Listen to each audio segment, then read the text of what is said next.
နိဗ္ဗာန်ကျွမ်းမြော်နှိုးဆော်တဲ့လေးပင်မှာလူနဲ့မြမတတဝအပေါင်းကောင်းမှုတူစွာအကြောင်းပြုစေတနာနှိုးဆော်ဒီတစ်ချက်လေးပါနှိုးဆော်တဲ့လေးပင်မှာကြားရတဲ့စိတ်ဝင်မှာ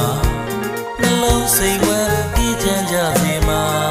သဗ္ဗလာပန်းလို့ပွင့်လန်းလို့ဝေဖြာစစူးလေးရတောင်ကျွမ်းမှာ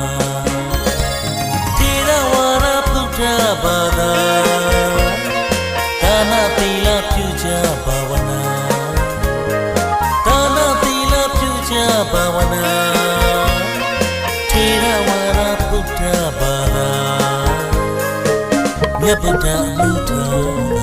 တန်ခါတော်ရှင်သူမြတ်တို့ဟောကြားဒေသနာဝါများကနာကြားစီဘူးရာ